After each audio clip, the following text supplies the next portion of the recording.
안녕하세요. 오늘은 정말 좀 황당하다고 해야 할까요?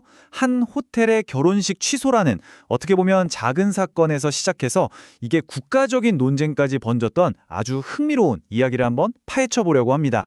자, 그럼 바로 본론으로 들어가 보죠.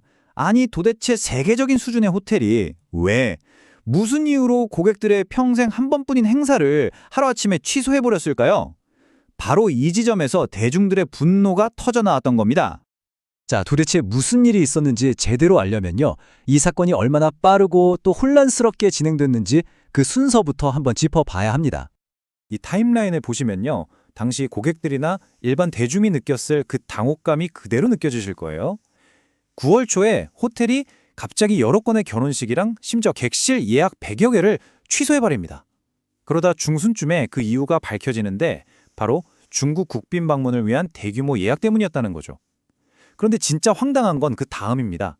얼마 지나지도 않아서 호텔이 갑자기 입장을 싹 바꿔요. 아, 원래대로 다 진행합니다. 라고 발표해버린 거죠. 이제 이 사태의 진짜 핵심으로 한번 들어가 볼까요? 이 모든 난리의 원인이었던 그 대규모 예약. 이게 과연 서류상으로는 어떻게 처리됐을까? 이게 정말 중요합니다. 자료에 따르면요. 이 모든 취소 대란이 딱 하나, 바로 중국 대사관과의 구두 합의에 의존했다는 겁니다. 말로만 한 약속이었다는 거죠. 공식 계약서? 없었습니다. 계약금? 한 푼도 없었죠. 그러니까 결국 중국 쪽에서 일방적으로 우리 안 가겠다고 해버리니까 호텔은 법적으로나 재정적으로나 정말 아무런 보호도 받지 못하는 그런 상황에 놓여버린 겁니다. 그렇게 아무런 법적, 재정적 보호 장치가 없었으니 호텔이 입은 타격은 즉각적이고 엄청났죠. 결국 최초의 취소 통보를 받아서 피해를 봤던 8쌍의 예비부부 있잖아요. 이분들한테 각각 최대 1억 원에 달하는 보상을 해줘야 했다고 전해집니다. 자, 그런데 이 사건이 여기서 끝나지 않습니다. 이 사건을 두고 비평가들이 들고 나온 아주 논란이 많은 경제 이론이 하나 있었어요. 어떻게 이 현실에서 벌어진 사건이 하나의 정치적 아이디어에 대한 아주 강력한 반박 사례가 되었는지 한번 보시죠. 이른바 호텔 경제학이라는 건데요. 이게 뭐냐면 좀 황당하게 들릴 수도 있는데 설사 누가 예약을 해놓고 나타나지 않더라도 그 사람이 낸 계약금 있잖아요. 그 돈이 사회에서 계속 돌고 돌면서 이른바 승수효과라는 걸 일으켜서 결국에는 경제 전체에 이득이 된다. 이런 주장입니다. 그런데 그 이론하고 이번 신라호텔 현실 사이의 차이는 정말 하늘과 땅 차이였습니다. 이론상으로는요. 돈이 돌아서 모두에게 이익이 되어야 했죠. 하지만 현실은요. 애초에 받은 계약금 자체가 없었잖아요.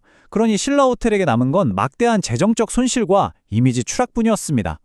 무슨 경제 활성화는커녕 사회적인 혼란과 행정적인 뒤죽박죽만 남게 된 거죠. 자, 이제 이야기의 다음 단계로 한번 넘어가 보겠습니다. 이 사건이 어떻게 훨씬 더 심각한 의혹들로 번져 나가는지 그 배경을 좀 들여다볼 필요가 있습니다.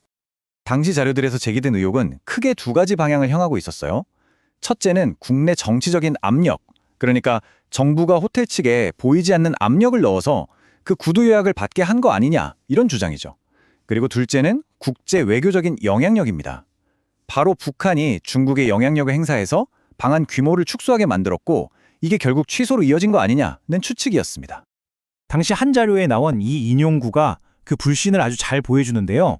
정부가 몰랐다고 하는 것은 새빨간 거짓말이다. 그게 아니면 외교적 무능이다. 그러니까 정부의 공식 입장에 대해서 정말 강하게 비판하고 있는 거죠. 그리고 이 신라호텔 사건은요. 이걸 발판 삼아서 훨씬 더 큰 담론으로 이어집니다. 바로 우리나라 안에 들어와 있는 중국 자본, 이른바 차이나머니의 규모에 대한 우려로 확산되는 거죠. 이 문제의 핵심은 바로 그 규모에 있습니다. 자료를 보면요. 중국이 보유한 우리나라 국채가 무려 138조 원에 달한다고 해요. 138조 원. 이게 잠재적으로는 엄청난 영향력의 원천이 될 수 있다는 지적이 나오는 대목입니다. 자, 이 차트를 한번 보세요. 시각적으로 보니까 확 와닿죠?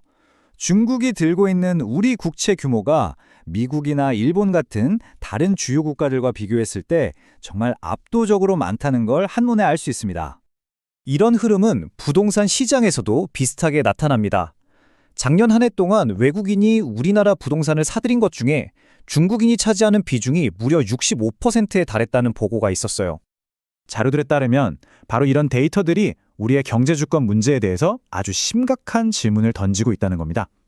예를 들면 이런 경제적인 힘이 정치나 외교에 보이지 않는 손처럼 작용할 가능성, 또 만약 중국이 의도적으로 한국 자산을 팔아치우는 셀코리오에 나설 경우 우리 금융시장이 얼마나 흔들릴지에 대한 취약성 문제, 그리고 정작 중국에서는 외국인이 땅을 소유할 수 없는데 이건 공평하지 않다는 상호주의 문제까지 여러 가지가 지적되고 있습니다.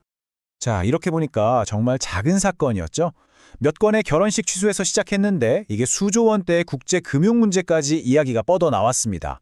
이제 마지막으로 우리가 생각해 봐야 할 중요한 질문이 하나 남았습니다. 결국 이 사건이 우리에게 던지는 질문은 이거라고 생각합니다. 한 국가의 경제와 외교가 이렇게까지 깊숙이 얽혀버렸을 때 만약 문제가 생긴다면 그 최종적인 대가는 과연 누가 치르게 되는 걸까요? 경제적 파트너십과 국가의 자율성, 그 아슬아슬한 균형이 무너졌을 때 어떤 일이 벌어지는지 다시 한번 생각해보게 만드는 사건이었습니다. 영상이 도움이 되셨다면 구독과 좋아요 눌러주세요.